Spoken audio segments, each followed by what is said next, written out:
Boa tarde, este é o Eclésia, hoje inteiramente dedicado a olhar a atualidade informativa da Igreja Católica.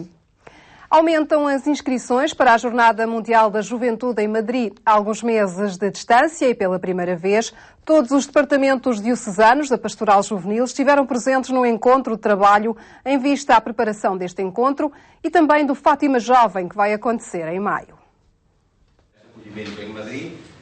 Compareceram os representantes das 20 dioceses portuguesas na reunião em que o Departamento Nacional da Pastoral Juvenil avançou com mais pormenores sobre a Jornada Mundial da Juventude, que em agosto vai levar a Madrid mais de 1 milhão de jovens de todo o mundo. Portugal vai marcar presença com uma delegação numerosa. As inscrições têm crescido semana após semana. Desde a reunião que tivemos em dezembro até agora, já aumentaram em 3.000 inscrições, o que totaliza agora perto de 8.000 inscritos de Portugal. E, sendo assim, queremos que até agosto conseguiremos, inclusive, superar o número previsto de 15.000 jovens portugueses a participar nas jornadas.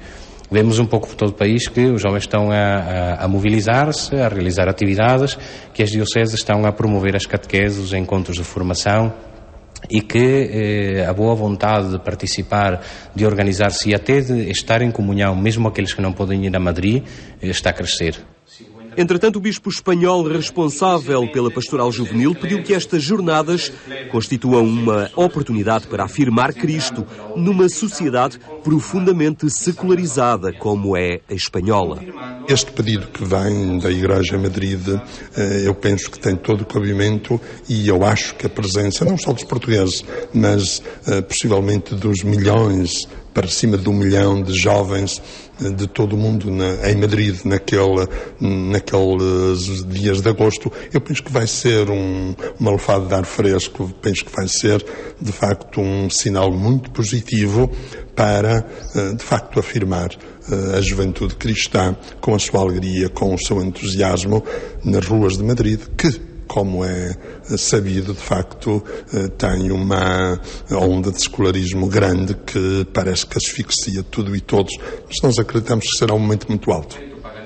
Este encontro foi também preparatório para o Fátima Jovem, que em maio vai levar muitos jovens até àquele santuário mariano. Tudo começa numa caminhada até à Capelinha das Aparições e mais tarde uma vigília na Igreja da Santíssima Trindade. E entre as 11h30 da noite e a meia-noite e meia teremos uma vigília eucarística dentro da Igreja da Santíssima Trindade. Aliás, será um momento particularmente belo porque toda a beleza arquitetónica, artística da Igreja vai ser aproveitada nesta vigília eucarística, sublinhando alguns dos elementos do painel de Rupnik e toda a temática do Apocalipse que lá está presente. E depois, com um pequenino intervalo em que os jovens terão a oportunidade de sair da igreja, retomaremos com um espetáculo de oração, de música, a ocorrer dentro da própria Igreja Santíssima Trindade e que fará, digamos assim, memória das Jornadas Mundiais da Juventude, desde a primeira de Roma em 84 até a de Sydney e já a caminho de Madrid. Serão coreografias sobre as jornadas mundiais e os seus hinos, destacando também as figuras dos Papas João Paulo II e Bento XVI. Neste encontro de Fátima, os secretariados diocesanos ficaram também a conhecer o IUCAT, uma iniciativa do Papa na sequência do Catecismo da Igreja Católica. Este Youth Catechism, ou catecismo, um catecismo para os jovens, com uma linguagem, com uma apresentação gráfica adaptada à linguagem e à forma de pensar, inclusive de exprimir-se dos jovens de hoje. O lançamento desta iniciativa dirigida aos jovens será em Roma, no Domingo de Ramos. A Pastoral Juvenil Portuguesa, de olhos postos em acontecimentos que fazem festa no seio da juventude. E foi em clima de festa que decorreu o Festival Solnec. O contexto socioeconómico difícil para muitas escolas católicas, com um contrato de associação, não fez desvanecer o entusiasmo e o clima de solidariedade numa organização do Núcleo de Escolas Católicas da Diocese de Coimbra. Minutos antes de entrarem em palco, as alunas do Colégio Rainha Santa Isabel ensaiavam pela última vez. Do ensaio para a apresentação final, a escola anfitriã apresentava-se assim perante 1000 pessoas que fizeram questão de marcar presença no 6º Festival Solnec, levado a cabo pelo Núcleo de Escolas Católicas da Diocese de Coimbra. Cada escola normalmente apresenta aquilo que já ensaiou durante o ano, já tem bem ensaiado. E aqui faz a partilha. É um festival essencialmente artístico, onde domina a música, a dança, também a ginástica, e que é uma forma de nós convivermos, partilharmos as experiências e de termos aqui um momento que nós todos queremos que seja um momento de muita animação, de muita alegria. Uma noite de alegria para as 6 escolas católicas que compõem este núcleo da Diocese de Coimbra, apesar do tempo difícil que muitas destas escolas atravessam. É um festival num contexto que vai estar a ser realizado num contexto societário muito difícil, mas nós queremos ultrapassar positivamente esse momento. Queremos continuar a lutar, naturalmente, porque não concordamos de forma alguma que o Estado queira eleger o elitismo para estas escolas. Queremos que as escolas sejam abertas a todas as pessoas, por isso é que são escolas católicas. A essência da escola católica é ser aberta a todos e por isso não nos conformamos de maneira nenhuma com os cortes que estão previstos, que em alguns casos é a morte anunciada para daqui a 2 ou 3 anos, como é o caso das 3 escolas católicas aqui da cidade de Coimbra. Pensamos que o bom senso vai prevalecer e que nós continuemos a ter as escolas católicas da Diocese de Coimbra abertas a todos os alunos e pais que querem fazer parte da nossa comunidade. Crise à parte, a palavra de ordem nesta noite foi solidariedade. Solidariedade para com a Associação de Defesa e Apoio da Vida, a ADAF, uma instituição de Coimbra que presta auxílio a famílias e promove a dignidade da mulher, à qual numa primeira campanha já receberam fraldas, leite em pó e produtos de higiene. A segunda campanha, por parte deste núcleo de escolas católicas de Coimbra, vai decorrer em maio. O NEC conta ainda ajudar com 10.000 euros a Associação Pro Mundo, uma associação juvenil sediada em Coimbra que pretende construir uma escola profissional na segunda maior cidade do Haiti. No final do 6º Festival Solnec, a campanha solidária foi de 3.000 euros. Nas escolas de toda a Europa é possível a presença dos crucifixos. Por decisão do Tribunal Europeu dos Direitos do Homem, a presença desse símbolo cristão nas salas de aula depende de cada Estado. O caso remonta a 2002, quando o Instituto Público Vittorino del Feltre, em Itália, se recusou a retirar os crucifixos da sala de aula onde estudavam os filhos de Soil Lauzzi, uma cidadã italiana de origem finlandesa. Em 2006, Lauzzi apresentou uma queixa contra o Estado italiano em Estrasburgo, no Tribunal Europeu dos Direitos do Homem, criado pelos Estados-membros do Conselho da Europa em 1959, para analisar as alegações de violação da Convenção Europeia dos Direitos do Homem. Na última semana, este tribunal anulou a condenação do Estado italiano pela presença de crucifixos nas salas de aula de escolas públicas, considerando que esta é uma decisão de cada Estado. O veredicto final, que não é passível de recurso, encerra o chamado caso Lauzzi, tendo este Tribunal Europeu decidido por maioria, 15 votos contra 2, que não estava em causa qualquer violação da Convenção Europeia dos Direitos do Homem de 1950. Uma decisão a merecer uma apreciação positiva por parte do Conselho das Conferências Episcopais da Europa. Para o responsável deste Conselho, o cardeal Peter Erdo, sem o crucifixo não é possível falar na Europa que todos nós hoje conhecemos. Nestas questões, o diálogo parece ser a solução entre a Igreja e a sociedade. No Vaticano, existe uma nova estrutura para o diálogo entre crentes e não crentes. Chama-se Pátio dos Gentios e é coordenada pelo setor da cultura do Vaticano. Crentes e não crentes não podem estar separados por muros nem em territórios diferentes. Não pode existir também um isolamento sacro ou laico, ignorando-se mutuamente os que acreditam e os que dizem não crer, ou pior, lançando troças e acusações recíprocas, como desejariam os fundamentalistas de uma e outra parte. Para que tal não aconteça, o Vaticano criou o denominado Pátio dos Gentios. Trata-se de uma iniciativa do Conselho Pontifício da Cultura, presidido pelo cardeal Gianfranco Ravasi. O Pátio dos Gentios vai ter a sua primeira iniciativa internacional em Paris, esta semana, a 24 e 25 de março, em espaços simbólicos do mundo laico.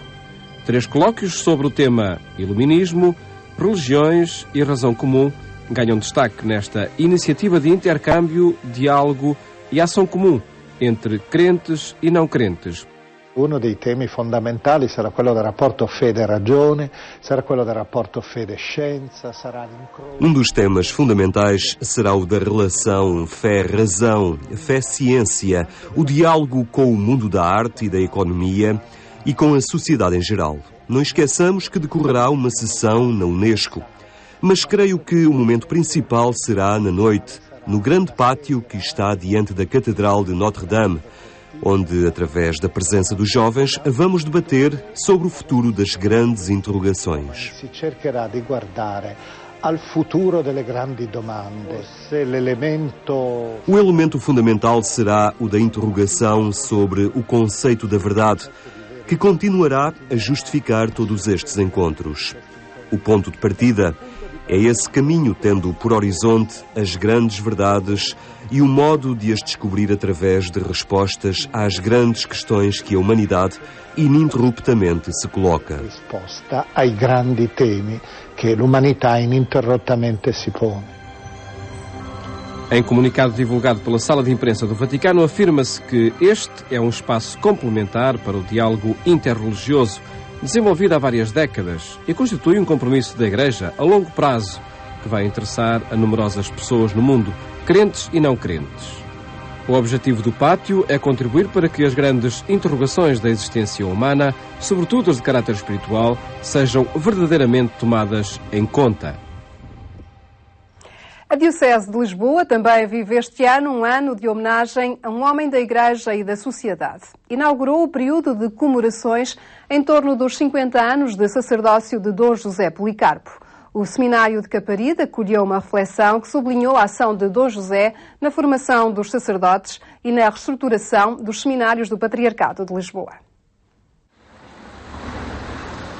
Dia de festa no Seminário de Caparide, que assim acolhia a comemoração do aniversário do batismo de Dom José Policarpo, uma ocorrência que se enquadra numa maior que leva a Diocese de Lisboa a comemorar os 50 anos do sacerdócio do seu bispo, um momento que envolve de forma especial aqueles que têm em comum esta missão de servir a Igreja no sacerdócio. Nós estamos com o nosso bispo na vivência do nosso ministério e no serviço pastoral, e a comunhão com a cabeça é sempre importante. E penso que essa proximidade de que falava é decisiva nos dias de hoje para que o presbitério seja unido entre si e unido à sua cabeça, que é o bispo. Sacerdócio que uns partilham e outros para ele se preparam. Para os seminaristas, esta é uma forma de descobrir no seu bispo um modelo de pastor. Todos nós fomos muito influenciados por algum padre ou alguém que nos acompanhou ao longo da nossa vida. E neste caso, enquanto nos estamos a preparar para o sacerdócio, ver o testemunho de vida do Sr. Dom José, de 50 anos ao serviço da Igreja como pastor, é muito inspirador para todos nós e ao mesmo tempo vemos também a felicidade que ele irradia e que nos faz também querer essa felicidade. A felicidade de servir a Igreja, de servir Cristo. Foram muitos os que fizeram questão de comparecer no Seminário de Caparide, entre eles o Bispo de Santarém, que destaca essa capacidade de Dom José em dialogar com o mundo da cultura. Isso é uma qualidade que se nota à primeira vista e que ele tem, de facto, exercido com bastante nível. É um homem muito atento à cultura e muito aberto ao diálogo com a sociedade, com a Igreja, com as novas correntes. Nisso tem dado um bom exemplo e tem sido uma referência importante da Igreja. As comemorações começavam com uma reflexão que analisava o papel de Dom José Policarpo na formação dos sacerdotes e na organização dos seminários do Patriarcado de Lisboa. Ele foi, desde 1971 até 1997, foi o reitor do Seminário Maior da Diocese. Ele pegou no Seminário Maior da Diocese quando toda a gente achava que o seminário devia fechar. Ele foi capaz de ver mais longe e de perceber aquilo que seria um novo seminário, digamos, também de acordo com os próprios sinais dos tempos, não é? Uma ação que Dom José desempenhou de 1974 até aos anos 90, anos difíceis na Igreja e nos seminários. Anos difíceis, seja pelo contexto cultural, seja pelo contexto eclesial, seja pelo próprio contexto interno do seminário, em que mesmo dentro do seminário havia algumas contestações à própria existência do seminário.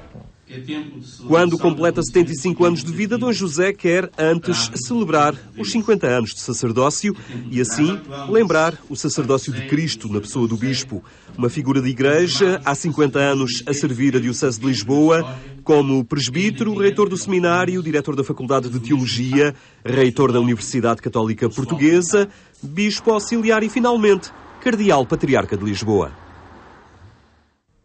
O postulador da causa de canonização de Madre Teresa de Calcutá esteve em Portugal, uma oportunidade para recordar o testemunho de santidade deixado por esta religiosa que incorporou verdadeiramente o sentido da caridade cristã.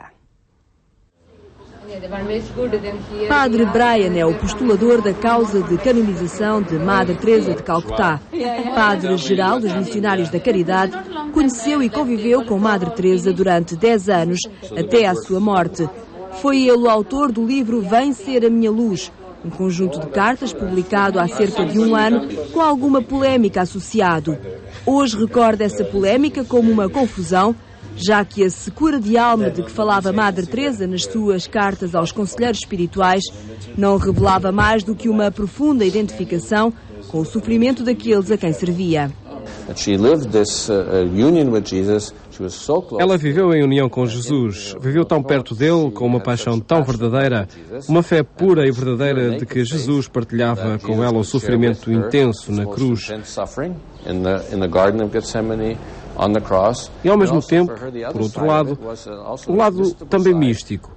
Ela identificava-se com aqueles que tinham uma pobreza interior. Ela dizia que a maior pobreza do mundo de hoje é não ser-se amado, não ser-se desejado e ser-se maltratado. Madre Teresa morreu em 1997. Foi beatificada a 19 de outubro de 2003 por João Paulo II, após ter sido dispensado o período de espera de 5 anos para a abertura da sua causa de canonização. O reconhecimento como santa exige a confirmação de um milagre atribuído à sua intercessão, já depois de se ter dado a beatificação. O padre Brian explica o decorrer deste processo. Desde a beatificação, nós precisamos de mais um milagre, que seja posterior à beatificação. Especialmente nos últimos 2 ou 3 anos, nós temos tido quase constantemente um caso, ou por vezes 2 ou mais em conjunto, que temos de analisar e até ao momento, ou não há provas, ou por vezes, como aconteceu num caso concreto, a intercessão não era muito clara. Nós podemos sempre rezar a Jesus e Maria, mas para o milagre oficial necessitamos que a oração tenha sido apenas a Madre Teresa. Estamos a analisar diferentes casos e veremos. Dizemos às vezes que a Madre estava à espera de João Paulo II e por isso, como ele vai agora ser beatificado, pode ser que ele diga: agora é novamente a minha vez. De visita a Portugal, onde participou em 2 conferências, Padre Brian recorda a todos o quanto o testemunho de vida de Madre Teresa era transformador. Parte da grande atração a Madre Teresa era o facto de ela ser tão universal e o seu trabalho ser tão concreto e visível.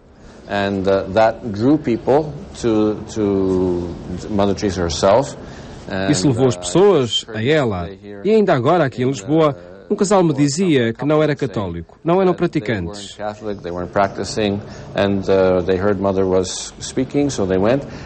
E souberam que a Madre iria falar e foram ouvi-la.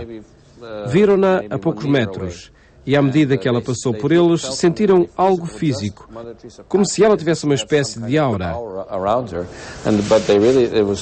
Para eles foi algo físico. Ela comunicava pela sua santidade. A santidade desta mulher está presente essencialmente nas coisas simples e pequenas, provando que a santidade é possível para todos. É como ela mesmo dizia, façam coisas simples com um amor extraordinário. Coisas pequenas com um amor enorme. O que as irmãs fazem é isso. Se as vir, uma por uma, são extremamente simples. Isto é algo não apenas admirável, mas algo que nós podemos imitar. Uma imitação que não implica mais do que olhar para o lado. Faça coisas pequenas aí onde está. Olhe à sua volta e veja o que pode fazer. Um sorriso. Vá a uma visita. Faça uma compra. Leia o jornal. Coisas que qualquer pessoa poderá fazer, independentemente de onde está e das suas habilidades. Foi este o testemunho de vida deixado por Madre Teresa, reconhecida como Prémio Nobel da Paz em 1997. Durante este ano estão ainda a decorrer as comemorações do centenário do seu nascimento, uma celebração que mantém viva a memória desta mulher que escolheu dar a vida pela pobreza. O testemunho de caridade de Madre Teresa a ajudar-nos a recordar que a Igreja Portuguesa vive esta semana a Semana Caritas. Ser voluntário, ser solidário é o lema e um convite à contribuição de todos. Ser voluntário, ser solidário. O voluntário é um agente transformador da sociedade, contribuindo para a construção de uma humanidade mais fraterna e feliz. Dê o seu contributo e de 24 a 27 de março colabore no Peditório Nacional da Caritas.